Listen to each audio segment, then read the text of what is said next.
আপনাকে বাবা বলি আর আমি ডাক দিব না, আপনার বাড়িতে আর আমি যাব না। আপনি আমাকে এবার জীবনটা ভিক্ষা দেন। মা বলেছিল আপনি নাকি মেয়ে কন্যা সন্তানের উপরে আক্রমণ করেন। আমি ভাবছিলাম আপনি আমাকে নানা বাড়িতে জন্য নিয়ে যাবেন বেড়াবার জন্য। না না, অবশেষে তো আমার মায়ের কথাই সত্য হলো। বাবা গো, শেষবারের মতো আমার জীবনটা ভিক্ষা দেন। কান্না করতেছে, কান্না করতেছে। দাহিয়া বলেন, ইয়া রাসূলুল্লাহ, ইয়া হাবিবাল্লাহ। মেয়েটা চিৎকার করিয়া কান্না করে দিছে। আমার অন্তরে বিন্দু পরিমাণ মায়া হয় না।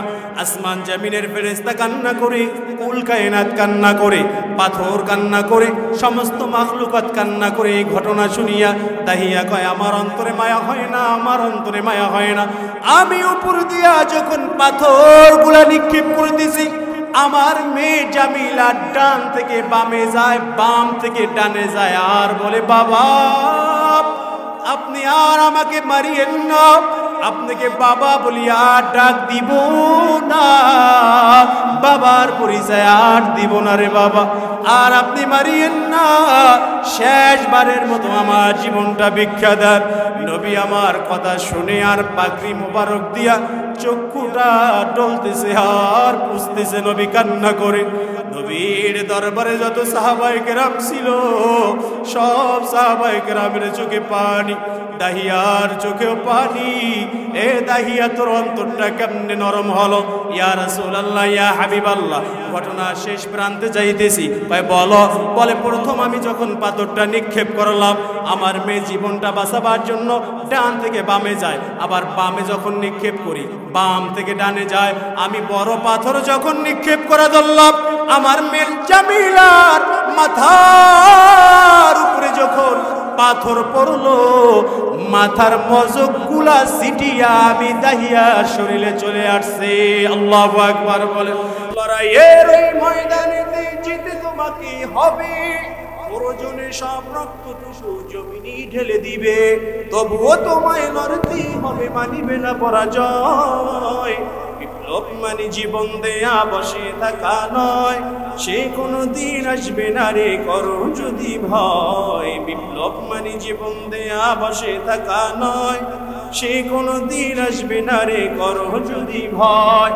আসবে বিজয় রক্ত আর জীবনের বিনিময়, আসবে বিজয় রক্ত আর জীবনের বিনিময়। বিপ্লব মানে জীবন দেয়া বসে থাকা নয়, সে কোনো দিন আসবে না রে করো যদি ভয়। ঠিক কিনা বলেন?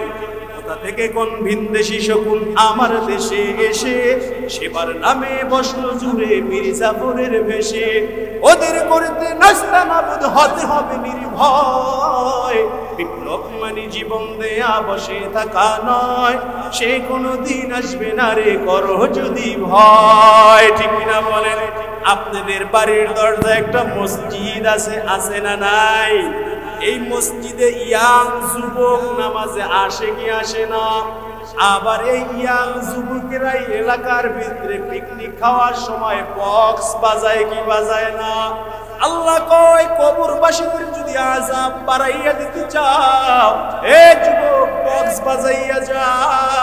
কারণ তোর নানা নাই, তোর নানু নাই, তোর বাবা নাই, তোর মা নাই, দুনিয়াতে তেমন কোনো খেজমত করতে পারো নাই। তোর কপালে তো জাহান্নামের আগুন, তোর কপাল পুড়িয়া গিয়েছে। এখন তাদের কবরে আযাব বাড়াবার জন্য ট্যাক্স আরো জোরে বাজা। ঠিক কিনা বলেন? আর যদি বলো না না না না, তেমন কোনো খেজমত করতে পারি নাই, বাবার তেমন কোনো খেজমত করতে পারি নাই, মার তেমন কোনো খেজমত করতে পারি নাই, মসজিদের ইমাম 5 বেলা নামাজ পড়ে 4000 টাকা বেতন, একজনের মাথায় 50, 12 মাস বাকি, আছে না নাই? ভাই খেজমত করতে পারি নাই, না না ইবাদত করি, এলাকার ভিতরে গুনাহের কাজ করব না। ঠিক কিনা বলেন? হযরত ওমর বয়স 26 বছর। কয় বছর? 26 বছরের যুবক। মক্কার ভিতরে ঘোষণা আসলো, মুহাম্মাদের মাথা যদি কেউ এনে দিতে পারো, লক্ষ কোটি ডলার হাদিয়া দেওয়া হবে। টাটকা বেঈমান ওমর। ওমরের রক্ত বড় গরম। ওমর কয় আমি পারবো মুহাম্মাদের মাথা কাফেরদের দরবারে পৌঁছাইয়া দিতে। নাউজুবিল্লাহ বলেন। হযরত ওমর এই সিদ্ধান্ত নিয়া তরবারিটা হাতের ভিতরে নিয়ে সামনে আগাইতেছে। এক পথিক লোক আসিয়া বলতেছে, হযরত ওমর তুমি কি জানো তুমি কোথায় যাও? বলে পথের ভিতরে বাধা দিবা না, আমি মুহাম্মাদের মাথা গর্দান কাটার জন্য যাইতেছি।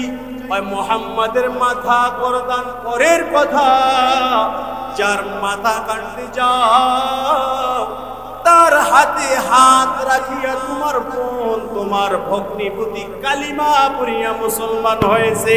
সুবহানাল্লাহ। আরো জোরে বলেন সুবহানাল্লাহ। কি বলেন? মুহাম্মাদের মাথা ধর, আগে গিয়া ঘর সামলাই। ঠিক কিনা বলেন? ওমর রাদিয়াল্লাহু তাআলা আনহু মেজাজটা বড় আরো গরম। মক্কার ভিতরে জাদুকর মুহাম্মদকে বলা হতো, আমার নবীকে বলা হতো জাদুকর। বলে কেন? বলে আমার নবী ইশারা করতে দেরি, কার সম্বোধন হতে দেরি হতো না। সুবহানাল্লাহ। মেজাজটা বড় গরম করিয়া ঘরের পাশে গিয়া শুনতেছে। হযরত ওমর রাদিয়াল্লাহু তাআলা আনহু বলেন, ঘরের পাশে যখন আমি গেলাম ইয়া দেখতেছি কালামুল্লাহ শরীফের তিলাওয়াত। সুবহানাল্লাহ বলেন। এই তিলাওয়াত শুনিয়া হযরত ওমরের হৃদয়ের ভিতরে আসর ঢুকলো। হযরত ওমর আস্তে আস্তে নরম হয়। ঘরের দরজা যখন নক করে হযরত ওমর ঘরের দরজা নক করার সাথে সাথে তার ভগ্নিপতি আর তার বোন চমকাইয়া ওঠে। ভাই আসতেছে, মনে হয় গর্দান থাকবে না। ওমর রাদিয়াল্লাহু তাআলা আনহু ঘরের ভিতরে ঢুকিয়া শান্ত মেজাজে বলে, বোন আমার, যেই কিতাবটা পড়তেছো ওই কিতাবটা আমার হাতে দাও। সুবহানাল্লাহ। এই কথা যখন বলল হযরত ওমরের বোন কয়, ভাই আমার, এটা হলো এমন মালিকের কিতাব, এই কিতাব পড়তে হলে প্রথমে গোসল করতে হয়, পাক পবিত্র অর্জন করতে হয়, এরপরে উযু করতে হয়, ভালো পোশাক আদি পরতে হয়, এরপরে এই কিতাব ধরতে হয়। সুবহানাল্লাহ। যার নাম বুকে মুখে এলে ভরে যায় বুক, খোলাফায়ে রাশেদার ওমরে ফারুক। যার নাম মুখে এলে ভরে যায় বুক, খোলাফায়ে রাশেদার ওমরে ফারুক। মাবুদের পথে ছিল নিবেদিত প্রাণ, নিজি বহন করে অন্যর ত্রাণ, নিজি বহন করে দুঃখীদের ত্রাণ। যার নাম মনে এলে ভরে যায় বুক, খোলাফায়ে রাশেদার ওমরে ফারুক। যার নাম মনে এলে ভরে যায় বুক, খোলাফায়ে রাশেদার ওমরে ফারুক। মাবুদের পথে ছিল নিবেদিত প্রাণ, নিজি বহন করে দুঃখীদের ত্রাণ, নিজি বহন করে দুঃখীদের ত্রাণ। ত্যাগ করে দুনিয়ার আলিশান সুখ ওমরে ফারুক। বলেন ওমরে ফারুক, ওমরে ফারুক। যার নাম মনে এলে ভরে যায় বুক, খোলাফায়ে রাশেদার ওমরে ফারুক। ঠিক কিনা বলেন? ওমর ফারুক বলতেছে, কুরআনটা আমার হাতে দাও। বোন বলতেছে, না না, এই কোরআন পড়তে হলে পবিত্রতা অর্জন করতে হয়। ওমর কয়, তাড়াতাড়ি বলো আমার এখন কি করতে হবে? হযরত ওমরের বোন বলে, এমন কিছু করা লাগবে না, নাপাক শরীরটা গোসলের মাধ্যমে সর্বপ্রথম পাক করো। নাপাক শরীরটাকে গোসলের মাধ্যমে পবিত্রতা অর্জন করলো, উযু বানাইলো। হযরত ওমর কয়, কোরআন দিবি পড়ি, যার উপরে কোরআন নাজিল হয়েছে তাকে আগে একবার দেখিয়া নেই। সুবহানাল্লাহ। হাতের ভিতরে আবার সেম তরবারি, আবার রাসূলের দরবারে দৌড়ায়। সাহাবায়ে কেরাম দেখিয়া বলতেছে, ইয়া রাসূলুল্লাহ, ইয়া হাবিবাল্লাহ, হযরত ওমর আমার দরবারে, আপনার দরবারে আসতেছে, মনে হয় রক্ষা নাই, রক্ষা নাই। হযরত ওমরের দৌড় দেখি আমার নবী কয়, তাহাজ্জুদ নামাজে হযরত ওমরের জন্য আমি নবী দোয়া করেছিলাম, আল্লাহ যেন ইসলামের জন্য হযরত ওমরকে কবুল করে। আমি নবীর মনে হয় আল্লাহ হওয়ায় দোয়া শুরু করতেছে কবুল হওয়ার জন্য। সুবহানাল্লাহ বলেন। হযরত ওমর নবীর দরবারে আসিয়া বলতেছে, ইয়া রাসূলুল্লাহ, ইয়া হাবিবাল্লাহ, আপনার নামে অনেক আমরা নাম শুনেছি, একটু আসেন, পর্দার আড়াল থেকে একটু বের হন, আপনার চেহারা মোবারক একবার দেখি। হযরত ওমর যখন এই কথা বললেন, আমার নবী বলেন, সাহাবায়ে কেরাম তাড়াতাড়ি পর্দা সরাইয়া দাও, হযরত ওমরকে আমার বিছানার উপরে বিছানা করিয়া দাও। হযরত ওমরকে বিছানা করিয়া দেওয়া হলো। হযরত ওমর নবীর বিছানার উপরে বসবে না, জোর করিয়া ডান হাত ধরে আমার নবী বসাইয়া দিলেন। বসাইয়া দিয়া বলে, হযরত ওমর আমার দরবারে আসার জন্য এত লেট কেন করলা? সুবহানাল্লাহ বলে।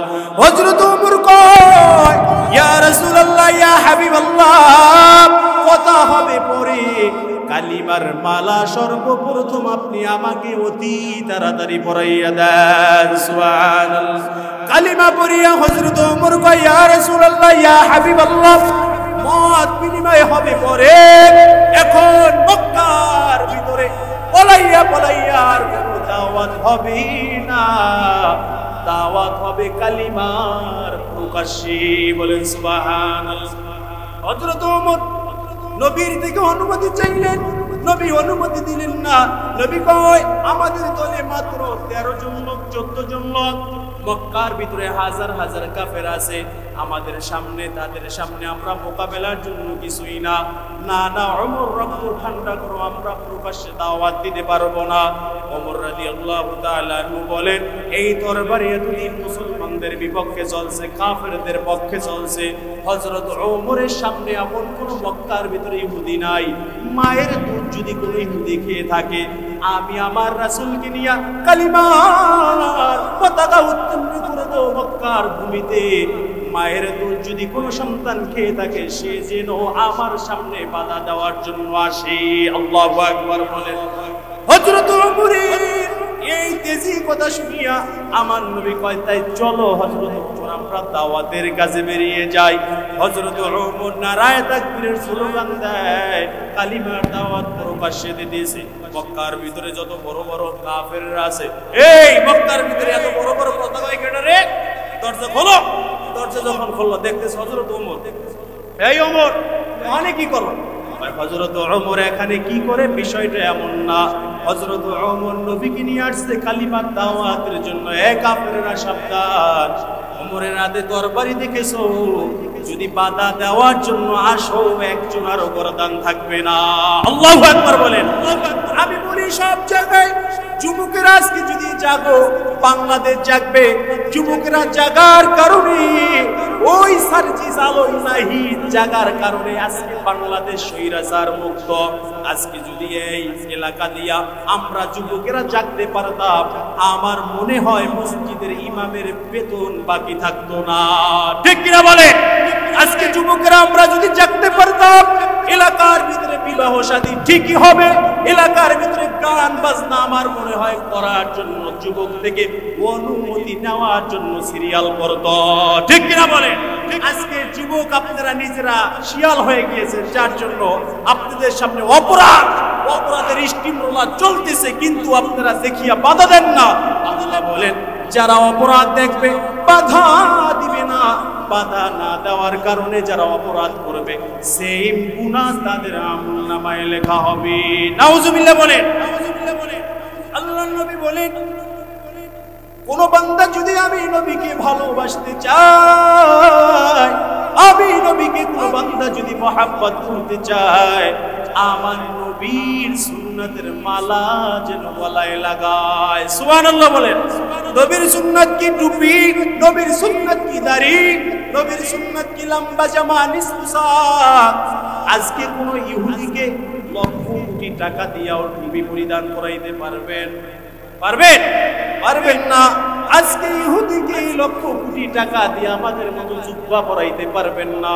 আজকে কোনো ইহুদিকে লক্ষ লক্ষ টাকার অফার দিয়াও নামাজের জন্য মসজিদে ঢুকাইতে পারবেন না। হে মুসলমান, আপনাদের ব্রেনের ভিতরে শয়তান প্রসাব করেছে একটা লাড়ুর জন্য, একটা লাড়ু খাওয়ার জন্য। হিন্দুদের পূজায় আপনি যাইতে মিস করেন না। ঠিক কিনা বলে?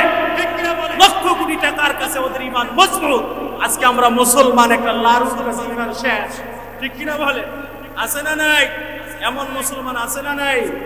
আছে। মসজিদের ইমাম সাহেব মিম্বার থেকে হকের কথা বলবে, হকের আওয়াজ দিবে, দিতে পারে না, কারণ মসজিদের সভাপতি সুদ খায়। আছে না নাই? সেক্রেটারি সুদ খায়, ক্যাশিয়ার 9 করে হিসাবের ভিতরে। ইমাম যদি কিছু বলে, ইমাম সাহেব বেতন কিন্তু আমি দেই। আছে না নাই? কথা একটু হিসাব করিয়া বলিয়েন। আমি বলবো আজকে সমাজের নেতা ইমাম সাহেব যদি মাথা নিচু করিয়া রাখেন, এই সমাজের ভিতরে আল্লাহর গজব আসবে, গজব আসবে, গজব আসবে। রহমতের আশা করা বোকামি। ঠিক কিনা বলেন? প্রত্যেকটা মসজিদের মেহরাব থেকে সত্যের আওয়াজ উঠবে, কিন্তু সত্যের আওয়াজ নাই, পাওসাটার আওয়াজ। আছে না নাই?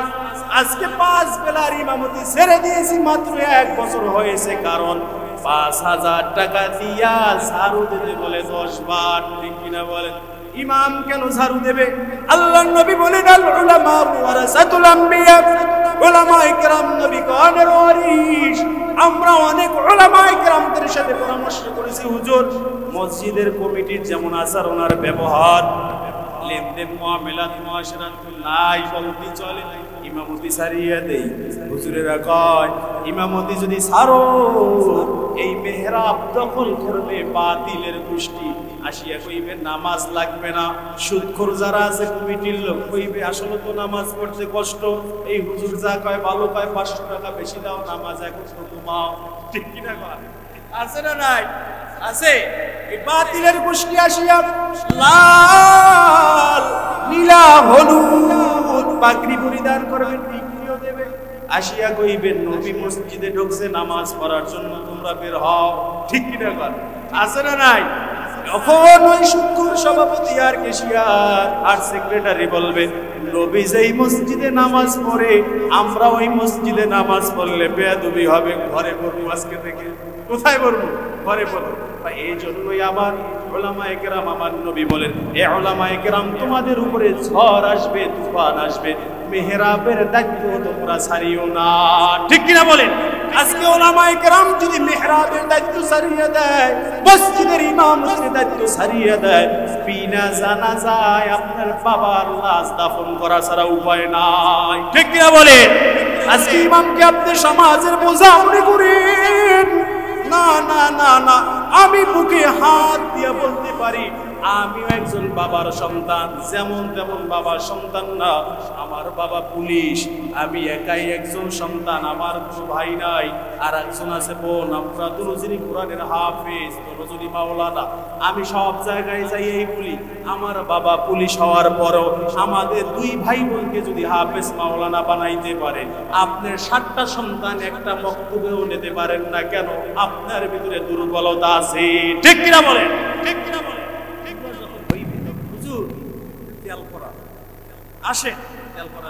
কাজ হবে, লাঠি পড়াতেও কাজ হবে। আমি চিন্তা করি, আমি 2টা মাদ্রাসা চালাই, দেখতেছি বাচ্চারা যে মানুষ হয় না, এর পিছনে বর্তমানে সব থেকে বেশি অবদান মা আর বাবা।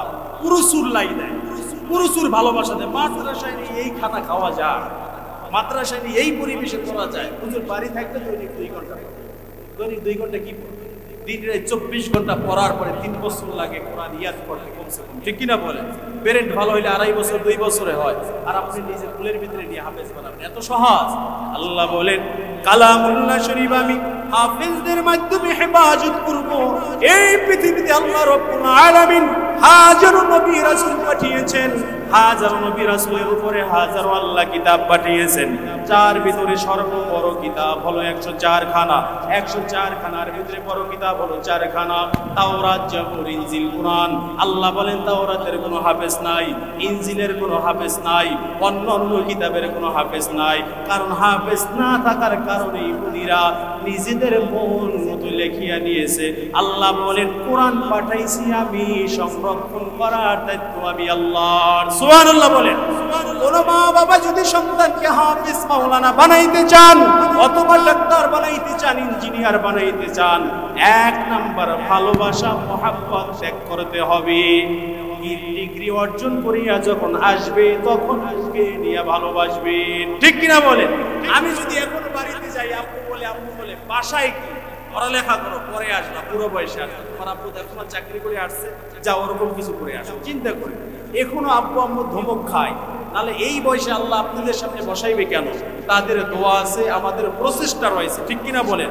আমরা নতুন মাত্রে ময়দানে সবে মাত্র আমরা কথা বলতেছি, অনেক কথার ভিতরে ভুল হবে, ক্ষমা সুন্দর দৃষ্টিতে দেখতে হবে, এবং আপনাদের সাপোর্ট লাগবে যেন আমরা আরো সামনে এগিয়ে যেতে পারি। কালিমার দাওয়াত যেন আমরা কিয়ামতের আগ পর্যন্ত এই জমিনে জারি রাখতে পারি। সকলে বলেন আল্লাহু আকবার, ঠিক কিনা বলেন? এজন্য এই এলাকার যে যুবকেরা আছে, আজকে থেকে ওয়াদা করে এই মাহফিলের পরে আমরা আর গান বাজাবো না। আমি বলি না, আমি সব জায়গায় এই কথা যে দেখেন গান বাজাবার পরে আবার যখন জুমার দিনে আসে বলে হুজুর বাবার মৃত্যু আসে, আচ্ছা কি করতে হবে? আচ্ছা দোয়া করবো কেন? বাবার কবরে যেন শান্তি হয়, বাবা যেন জান্নাত হয়, জান্নাতের নাজ নেয়ামত ধারা যেন কবর হয়, ঠিক কিনা বলে? উদ্দেশ্য তো এটা, অন্য কোনো উদ্দেশ্য আছে নাই। এই উদ্দেশ্য তো আর কেউ করে না। এই ইমাম সাহেব আপনাদের 2 পেটি ভাত বাড়াই দিব না, 1 পেটি আপনার কবর দিয়ে ওইবে কেউ? উদ্দেশ্য কি? 100 টাকা হাতিয়ে দিয়ে বলে বাবার জন্য একটু কি করে দোয়া। আচ্ছা 1 মাস 1 সপ্তাহ 4 দিন 5 দিন যেতে না যেতে আপনি আবার কি করলেন? ঠিকই বক্স আইনে বাজাই, ইমাম সাহেব দিয়ে দোয়া করাইলেন কবরের আযাব বন্ধ করার জন্য, বক্স বাজাই কবরের আযাব বাড়াই, লাভ কি লাভ হইল? এখন আপনি রস কাটতেছেন গাছ থেকে, হাড়িটা দিয়েছেন সিধু, সারা রাত রস পড়ছে, কিন্তু রস ঠিকই হাড়ির ভিতরে পড়ে আবার নিচে পড়ছে, কোনো লাভ হয়েছে? ইমাম সাহেবকে দিয়ে আপনি দোয়া করাইলেন, হ্যাঁ লাভ হয়েছে। ইমাম সাহেব আপনার 100 টাকা পাইছে, ওই মিলাদের পর জিলাপি আপনারা পাইছেন, এতটুকু লাভ হয়েছে, কবরে যায়নি, ঠিক কিনা? ঠিক কিনা কর? এই ইমাম সাহেব যদি কোন ইমাম সাহেব যদি মসজিদে এই কথা কয়, হুজুর বাইরা আপনার বেয়াদব আমাদের মসজিদে লাগবে, আছে না নাই? বেতন 50 টাকা, কয় টাকা? খাতা মিলিয়ে দেখেন আল্লাহর কসম 6 মাস লাগে, মিথ্যে কইছে। সারা বাংলাদেশে এইভাবে জানি 6 মাস লাগে, কিন্তু এরা কি করে জানেন? বিড়ির দাম কিন্তু বাড়ছে, জানেন তো? হুজুর আপনি জানেন কেন? আপনি কি খান না? আমরা ফেসবুক চালাই দেখি বিড়ির দাম বাড়ছে, এগুলো আন্দোলন চলে, কিন্তু বিড়ি কিন্তু একটা কমাই খায়, সত্য না মিথ্যা? কমাই খায়, একটা বিড়ি কমাই খায়, কিন্তু এই চিন্তা করে যে হুজুর গতবার 13,000 টাকা দিয়েছি মসজিদে তারাবিতে, এবার সমস্ত মালের ঊর্ধ্বগতি, এবার কিন্তু 10,000 টাকা উপরে 1 টাকাও দেবে, আছে না নাই? এই স্বভাবের আছে না নাই? এরা হুজুরকে বলে হুজুর বিশ্বাস করেন আপনি অনেক ভালো পাই, অনেক ভালো পাই। আসলে আপনি যদি হুজুরকে ওভাবে ভালোবাসতেন, আপনার কর্মস্থল থেকে আপনি অনেক ডেভেলপ হতেন, অনেক ভালো হতেন, অনেক আগাতেন, কিন্তু আপনি কর্মস্থল থেকে আস্তে আস্তে নিচে নামতেছেন, কারণ অন্তরে হিংসা, ষড়যন্ত্র, ঠিক কিনা বলেন? এজন্য আল্লাহর পথে যারা আগাতে চায়, চেষ্টা করলেই আল্লাহ বলবে তাকে ধরে আমি ফুলের ভিতরে নিয়ে মোলাকাত করবো, সুবহানাল্লাহ বলেন। কিন্তু এখন কি চেষ্টা করা লাগবে কি লাগবে না? লাগবে। হযরত বেলাল চেষ্টা করছে কি করে নাই? ভাই কেমন চেষ্টা করেছে? হযরত বেলাল পাগল হইয়া খুঁজে তোমারে, ওই বেলালের মতো পাগল বানাও আমারে, ও প্রিয় হাবিব পাগলের রাখছো কেন দূরে? হযরত বেলাল কেমন চেষ্টা করেছে আল্লাহকে পাওয়ার জন্য, হযরত বেলাল কেমন চেষ্টা করেছে নবীর দরবারে বেশি থাকার জন্য। হযরত বেলাল নবীর যখন ইন্তেকাল হয়ে গেল, কথা সংক্ষেপ, অল্পের ভিতরে মুনাজাত দিয়া দেব, কেউ উঠাউঠি করবেন না। কবির রজনী আমি জানি, মুনাজাতে অংশগ্রহণ করবেন তো 12 কাছে একসাথে সবাই বিদায় নেব ইনশাআল্লাহ। হযরত বেলাল চিন্তা করলো নবী দুনিয়াতে নাই, নবী যখন মদিনাতেও নাই, মদিনা আমি হযরত বেলাল ছেড়ে দিব। মদিনা ছেড়ে হাজার হাজার মাইল দূরে চলে গেল। হযরত বেলালকে নবী আমার স্বপ্ন দেখায়, এ বেলাল মদিনার জমিন সারিয়া তুমি কোথায় গিয়েছো বলো, আমার জিয়ারতে তুমি আসো না? হযরত বেলাল কয়, ইয়া রাসূলুল্লাহ, ইয়া হাবিবাল্লাহ, আপনার জিয়ারতে আমি আসবো, কিন্তু আপনাকে তো ইমামতির জন্য পাবো না। আল্লাহু আকবার বলেন, আরো জোরে বলেন আল্লাহু আকবার। আমার নবী বলেন, ইমামতির দরকার নাই, তুমি একটা কাজ করো, তোমার ওই দূর দেশ থেকে রওনা করো, আমি নবীর দরবারে এসে তুমি একবার সালাম দাও, আমি নবীর কলিজা পড়ে যাবে। আল্লাহু আকবার বলেন। এই কথা শুনিয়া, এই স্বপ্ন দেখে হযরত বেলাল হাজার হাজার মাইল পাড়ি দিয়া হাঁটিয়া হাঁটিয়া মদিনায় উপস্থিত হয়। মদিনায় উপস্থিত হওয়ার পরে মদিনার জমিন ফাঁকা, কোনো মানুষ নাই, কোনো প্রাণী ঘাস খায় না, কারণ নবী নাই। গরুতে ছাগলে ঘাসের ভিতরে মুখ লাগায় না, কয় কারণটা কি? কয় নবী নাই, নবী যেহেতু নাই ঘাস খেয়ে কি লাভ? আল্লাহু আকবার বলেন, আল্লাহু আকবার। কয় ঘাস খেয়ে কি লাভ? হযরত বেলাল কয় 3 দিন হয়ে গেল মদিনার ভিতরে কেউ কিছু মুখী নেয় না। 3 দিনের মাথায় হযরত বেলাল নবীর আশিক মদিনার ভিতরে জমিয়ে চলে আসলো। আসার পরে মদিনার সমস্ত মানুষ দেখিয়া বলতেছে, বেলাল আসছে, আসো, বেলাল এখন আযান দিবে, বেলালের আযানের ইকামতে আমরা নামাজ আদায় করব। আল্লাহু আকবার বলেন, নামাজ আদায় করব। বেলাল আসছে, আমার মনে হয় নবীও আসবে। ছোট ছোট বাচ্চারা কয়, বেলাল যেহেতু আসছে, পয়গম্বরে আরবী মনে হয় আসবে। সুবহানাল্লাহ। এই আশায় বড় বড় যুবক, ছোট ছোট যুবক, খোকা বাচ্চারা চলে আসলো বেলালের কাছে, ভিড় জমাইল। হে বেলাল, তোমার কতদিন হয়ে গেল তোমার কণ্ঠে আমরা আজান শুনি না? আচ্ছা, আজান শোনো না, নবী নাই, আজান দিয়ে কি লাভ? নবী তো ইমামতিতে আসবে না। আচ্ছা, ইমামতিতে যদি নাও আসে বেলাল, তোমার কণ্ঠে আমরা মদিনাবাসী আজান শুনতে চাই। আল্লাহু আকবার। বেলাল কান্না করতেছে, কিসের আজান? বুঝাতে চাই কেমন আসে। আল্লাহ বলেন, যারা আমার আশিক হবে, যারা নবীর প্রিয় ভক্ত হবে, আল্লাহ বলেন জান্নাতের 8টা দরজা তাদের জন্য খুলে দেওয়া হবে।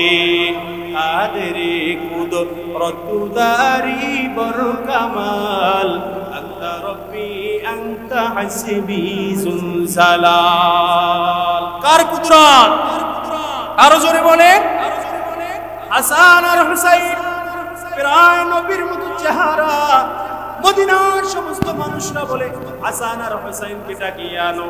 হাসান আর হুসাইনের চেহারা দেখলে মনে হয় বেলাল আজান দিবে। হাসান আর হুসাইনকে ডাকিয়ে আনলো। হাসান আর হুসাইন আসিয়া বললে, ইয়া রাসূলুল্লাহ, ইয়া হাবিবাল্লাহ, নাই, মৃত্যুবরণ করেছে। কাকে বলবো এই কথা?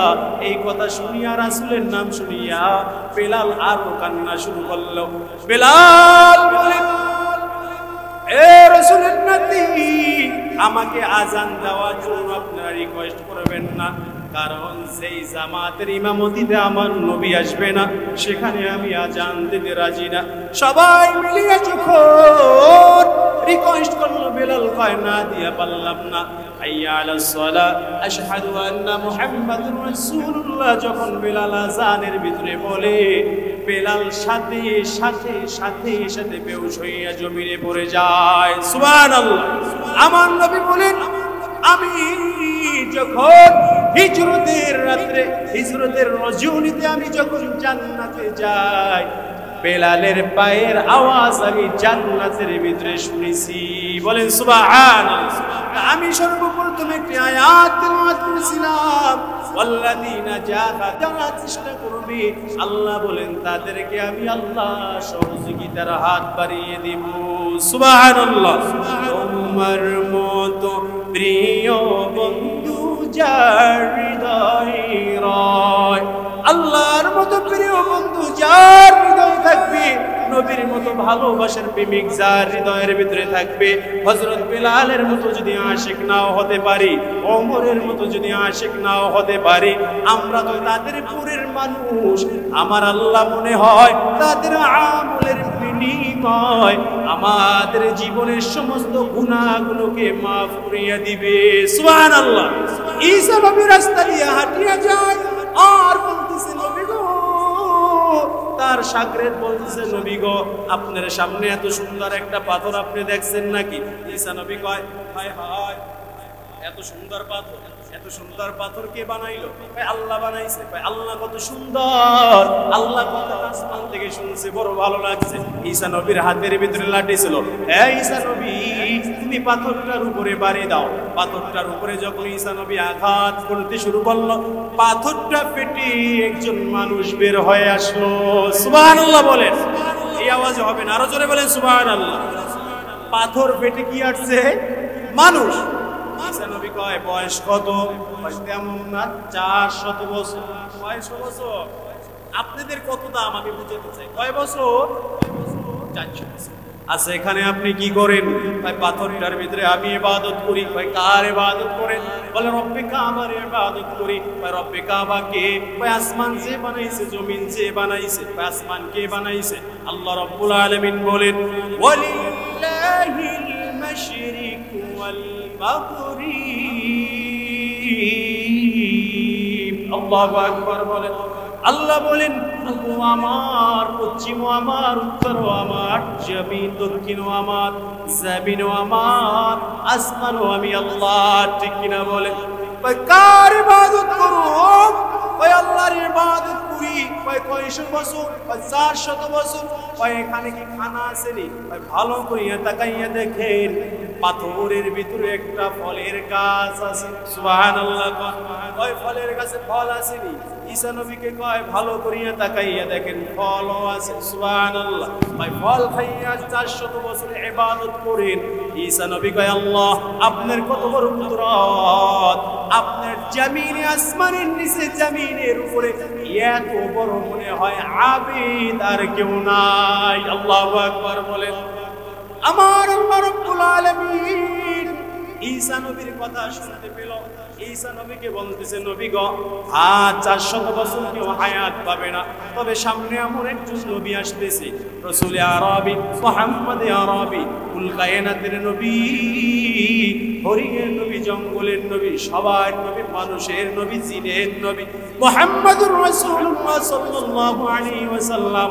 তার উম্মতের হায়াত হবে 63 বছর, 70 বছর, 80 বছর, গড়ে 100 বছর, এর উপরে হবে না নবী গো।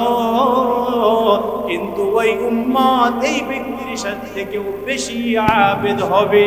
সুবহানাল্লাহ। ঈসা নবী কয়, এটা কোনোদিন সম্ভব না। 400 বছর ইবাদত করিয়া যে আমল কামাই করেছে, 100 বছর ইবাদত করলে 300 বছরের আমলের গ্যাপ পূরণ হবে না। বলে কিভাবে সম্ভব? বলে সম্ভব এক মিলে। বলে আল্লাহ রাব্বুল আলামিন এই নবীর উম্মতের জন্য লাইলাতুল কদর নামক একটা রাত দিয়েছেন, রজনী দিয়েছেন। সেই রাতে ইবাদত করলে আল্লাহ বলেন 400 বছর নয়, 1000 বছর বাসিয়া ইবাদত করলে যেই পরিমাণ সওয়াব, আল্লাহ বলেন বান্দার আমল নামায় সম পরিমাণ সওয়াব লিখিয়া দেওয়া হবে। সুবহানাল্লাহ। আপনাদেরকে আমি ভালো একটা কথা শোনাই, তারপরে আমি মুনাজাতের দিকে ঢুকে যাব। আপনারা অনেকে বলবেন, হুজুর জীবনে তো নামাজ সারি নাই, নামাজ অনেক কাজে দিয়েছি, মা বাবাকে বহুত কষ্ট দিয়েছি, আমরা স্ত্রীকে অনেক আঘাত করেছি, আমার মনে হয় আমার মতো বেঈমান মুনাফিক এই দুনিয়াতে একটাও নাই। ঠিক কিনা বলেন? এই ভয়ে অনেকেরা নামাজ পড়ে না, নাই যে আমরা এমন অনেক গুনাহ করেছি, তাহলে নামাজ পড়িয়া কি হবে? আল্লাহ কি মাফ করবে? এই ডর অনেকের আছে না নাই? আমি ঘটনাটা বলতে চাই, একটা কথা বলবো, আপনাদের অন্তরটা বড় শীতল হয়ে যাবে। আপনারা এত বড় গুনাহগার কেউ না এই জমিনে, অন্তরটা নরম করিয়ে দিই, আল্লাহর দিকে তাকাইয়া কথাটা শুনি, জীবনের সমস্ত গুনাহের দিকে ধ্যান করি। আল্লাহ, জীবনে তো বহুত গুনাহ করেছি, আর গুনাহ করব না। জীবনে বহুত মানুষকে কষ্ট দিয়েছি, আর কোন মানুষকে কষ্ট দিব না রে আল্লাহ। এই মাহফিলে যখন আল্লাহ আপনি নিয়ে আসছেন, মাহফিল থেকে তওবা করতে চাই, যতদিন বাঁচবো মুরব্বিদের সাথে খারাপ আচরণ করব না ইনশাআল্লাহ। নবীর দরবারে একদিন দাহিয়া কুলবি নামক একজন সাহাবীর আগমন। কার দরবারে? নবীর দরবার। দেখেন কি গুনাহ করছে। নবীর দরবারে আসছে দাহিয়া কুলবি, বলতেছে ইয়া রাসূলুল্লাহ, ইয়া হাবিবাল্লাহ, আপনি কি জানেন আমার গুনার খাতা কত বড়, গুনার লিস্ট কত বড়? না আমি তো জানি না দাহিয়া, বলো তোমার গুনার মান কত বড়। দাহিয়া কুলবি কয় ইয়া রাসূলুল্লাহ, ইয়া হাবিবাল্লাহ, আমি একজন মুনাফিক, সর্বপ্রথম আপনি আমাকে কালিমার রশিদ দিয়া মুসলমান বানান। বলে মুসলমান বানাইলাম, মুসলমান আমি দাহিয়া হলাম, আমার আল্লাহ কি আমাকে মাফ করবে নাকি? বলে তুমি কি এমন অন্যায় করেছো আল্লাহ তোমাকে মাফ করবে না? দাহিয়া বলে না না, আসমানের নিচে জমিনের উপরে মনে হয় আমার মতো গুনাহগার দ্বিতীয় কেউ নাই। আল্লাহু আকবার বলেন। নবীর দরবারে সমস্ত সাহাবায়ে কেরামগণ এই কথা শুনিয়া সব সাহাবায়ে কেরামগণ বিরক্ত হইতেছে। দাহিয়া বলে না কি গুনাহ করেছে? নবী বারবার রিকোয়েস্ট করতেছে, দাহিয়া রে তুই কি গুনাহ করেছো বল, আমি নবী তোকে আশ্বাসের বাণী শোনাবো। আল্লাহু আকবার বলেন। দাহিয়া বলেন ইয়া রাসূলুল্লাহ, ইয়া হাবিবাল্লাহ, আমি যদি আমার গুনাহের লিস্টের খাতা যদি মেলি আপনাকে বলি, আপনিও জায়গায় ঠিক করিয়া বসতে পারবেন না, আপনিও কান্না করতে করতে আপনিও বেহুশ হয়ে জমিনে পড়ে যাবেন। নবী বলে দাহিয়া রে তোর গুনার থেকে আল্লাহর রহমতের সংখ্যা অনেক বেশি। সুবহানাল্লাহ। বলে কেমন বেশি দাহিয়া? ভাই এমন গুনাহ জীবনে আমি করেছি, আমার মতো কেউ এত বড় গুনাহ করে নাই, কান্না করে বলতেই পারে না। দাহিয়া বলে নবী গো, আমার স্ত্রী যখন অন্তঃসত্ত্বা, স্ত্রীর গর্ভে যখন সন্তান, আমি ব্যবসায়ের কাজে আমি দূরের দেশে আগমন করব, আমার স্ত্রীকে আমি এই ওসিয়াত করে গিয়েছি, আমার স্ত্রীর যদি ছেলে সন্তান হয় আদর করিয়া লালন পালন করিয়া যেন বড় করে, আর আমার স্ত্রীর যদি কন্যা সন্তান হয় সাথে সাথে যেন জীবিত কবর দিয়া দেয়। এই ওসিয়াত আমার স্ত্রীকে করিয়া আমি ব্যবসায়ের জন্য বাহিরে গেলাম, কয়েক মাস পর আসলাম, আমার স্ত্রী আমার কথা রাখবে বলে ওয়াদা করেছে, কিন্তু রাখে? আমানতের খেয়াল আছে না নাই? অনেক কষ্ট করে আমরা পুরুষেরা অনেক কষ্ট করে ঘরের ভিতরে আমানত দেয়, কিন্তু মহিলারা আমানত রাখে না, আছে না নাই? পুরুষদের আমানত রাখে না। আবার অনেক পুরুষদের কাছে অনেক মহিলারা আমানতের অনেক কথা বলে, আমানত সহকারে অনেক কথা বলে এবং আমানতের অনেক জিনিস দেয়। পুরুষেরাও মহিলাদেরকে স্ত্রীকে সম্মান করেন, আছে না নাই? জীবন যদি অধপতনে নিতে চাও তাহলে একটা জিনিস যথেষ্ট, স্ত্রীর অবাধ্য হওয়া, স্ত্রী স্বামীর অবাধ্য হওয়া। যেই সংসারের ভিতরে স্বামী আর স্ত্রীর ভিতরে মিল মহব্বত থাকবে না, আল্লাহর কসম ওই সংসারের ভিতরে বিন্দু পরিমাণ শান্তির আশা করা যায়? দাহিয়া কলবি কয় ইয়া রাসূলুল্লাহ, ইয়া হাবিবাল্লাহ, খেয়াল করিয়া শুনেন। কয় আমার স্ত্রীকে যখন আমি এই ওসিয়াত করলাম যে ছেলে সন্তান হলে ভালো করিয়া লালন পালন করিয়া বড় করবি, আর মেয়ে সন্তান হলে জীবিত কবর দিয়া দিবি, স্ত্রী আমার আমানত রাখে নাই। আমি ব্যবসায়ের কাছ থেকে যখন দুনিয়াতে আমি জগতে যখন ফিরলাম, দেশের বাড়িতে ফিরলাম, ফেরার পরে আমি দেখতেছি ঘরের দরজায় ছোট একটা বাচ্চা খেলা করতেছে। সুবহানাল্লাহ। দাহিয়া কলবির চেহারা অনেক সুন্দর ছিল। বলে জিবরাইল আমিন নবীর দরবারে একবার আর দুইবার নয়, অসংখ্যবার দাহিয়া কলবির সূরাত ধরে আসছে। বলেন সুবহানাল্লাহ। সব হিসাব আমার আল্লাহর দরবারে দিতে হবে। আল্লাহ বলেন, কি বলেন? আফা হাসিবতুম আন্নামা খালাকনাকুম আবাসা, আল্লাহু আকবার, ওয়া আন্নাকুম ইলা ইলাইনা ওয়া আন্নাকুম ইলাইনা লা তুরজাউন।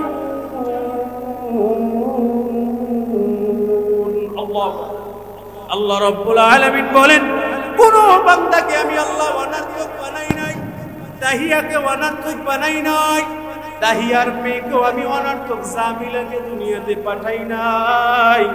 আমি আল্লাহর দেখার অনেক কিছু আছে না নাই? অনেক কিছু আছে। এমন ঘটনা আমার আল্লাহ ঘটাইবে, তামাম দুনিয়ার মানুষ এই ঘটনা পড়িয়া যেন শিক্ষা নিতে পারে। ঠিক কিনা বলেন?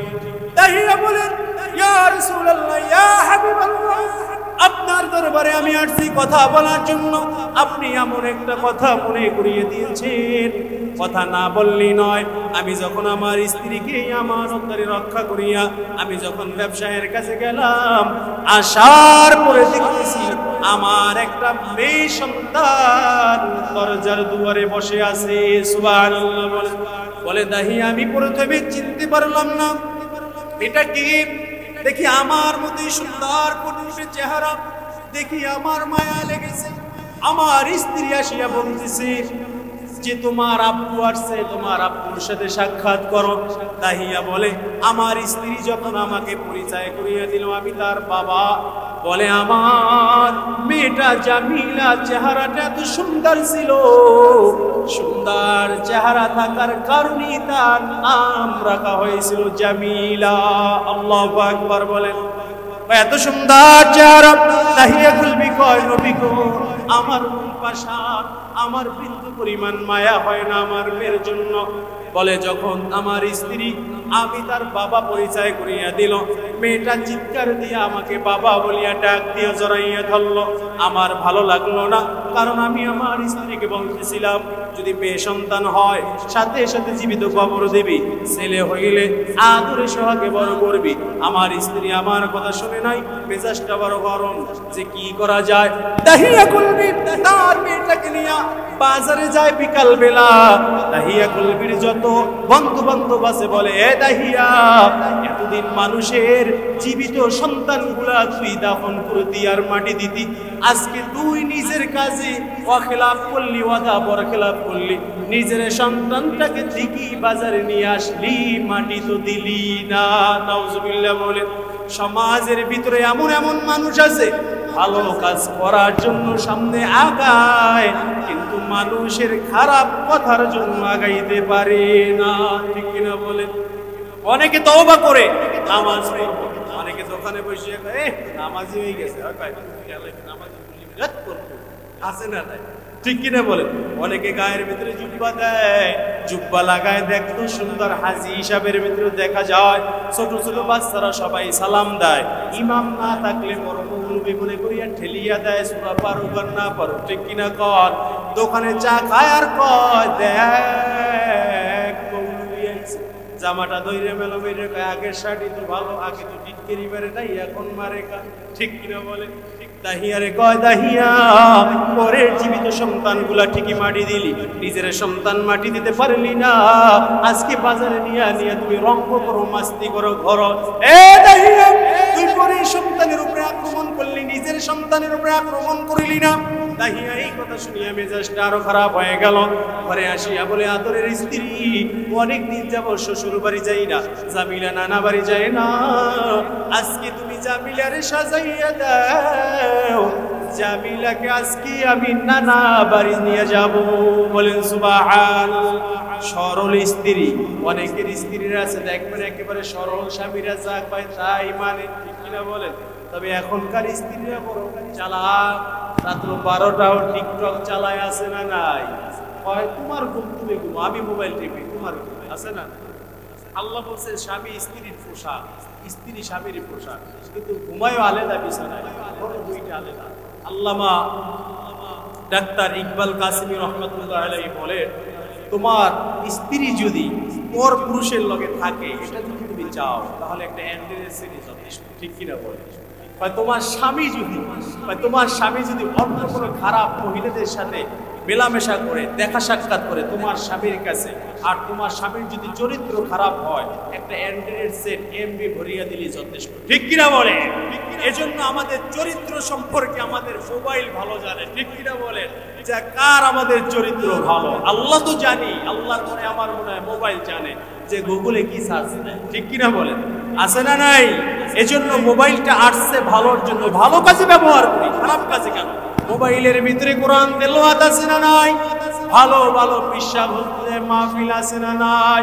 কান্নাওয়ালা বয়ান আছে না নাই? আপনি যদি এগুলা শোনেন আপনার অন্তর নরম হবে, নরম হবে, নরম হবে। আশা করা যায় মোবাইল চালাইয়াও আল্লাহওয়ালা হওয়া যায়, ঠিক কিনা বলেন? দাহিয়া বলে, স্ত্রী লেট করিও না, স্ত্রী আমার অতি তাড়াতাড়ি তোমার সন্তানটাকে সাজাইয়া দাও, নানা বাড়ি নিয়ে যাব। দাহিয়া কলবি কয়, নানা বাড়ি তো না, জীবনের মতো বিদায় দেওয়ার জন্য নিতেছি, ঠিক কিনা বলে? দাহিয়া কলবি ব্যাগের ভিতরে রশি নিল, কোদাল নিল, বড় ফোনটা নিল। তার স্ত্রী দেখলো না তার মেয়ে জামিলা তার সাথে বাবার হাত ধরিয়া আনন্দে আনন্দে হাঁটে আর বলে, বাবা গো, নানা বাড়ির পথ তো এটা না। ভাই কেন, তুমি চেনো কেমনে? ভাই তুমি যখন ব্যবসার কাজে ছিলা মা আমাকে নিয়ে বহুবার নানা বাড়িতে গিয়েছে, বলে সুবহানাল্লাহ। দাহিয়া কলবি কয়, আজকে একটা ভিন্ন রোড অবলম্বন করলাম, ভিন্ন রোডে গেলাম। দাহিয়া কলবি কয়, মরুভূমিতে যখন আমরা একসাথ হলাম আমার আরো বন্ধু বান্ধব আসলো, ওরা আসিয়া আগি গর্ত খনন করলো, গর্ত খনন করিয়া চলিয়া গেল। আমি ব্যাগের ভিতরে থেকে যন্ত্রপাতি সব কিছু বাহির করিয়া যখন গর্ত খনন করা ধরলাম, আমার মেয়ে জামিলা বলে, বাবা এই মরুভূমির ভিতরে রৌদ্রের তাপের ভিতরে আপনি কেন গর্ত খনন করেন? বলে, তুমি বুঝবা না, এমনি আমার কাজ আছে। দাহিয়া কলবি কয়, নবী গো, গর্ত খনন করার সময় ওই উত্তপ্ত বালুর ভিতরে, ওই রৌদ্রের তাপের ভিতরে আমার শরীর দিয়া পানি পড়তেছে, ঘাম ঝরতেছে, ঘাম শরীর দিয়া যখন ঘাম ঝরে আমার মেয়ে তার ওড়না দিয়া আমার কপালের ঘাম পুষিয়া দেয়, সুবহানাল্লাহ। আর বলে, বাবা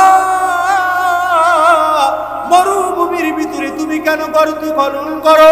বলে, কাজের জন্য করি মা, তুই কোনো চিন্তা করিস না। নবী বলেন, দাহিয়া তোর মেয়েটা যখন তোর ঘাম পুষিয়া দেয় ওড়না দিয়া, তারপরও কি তোর মেয়ের জন্য তোর মায়া হয় না?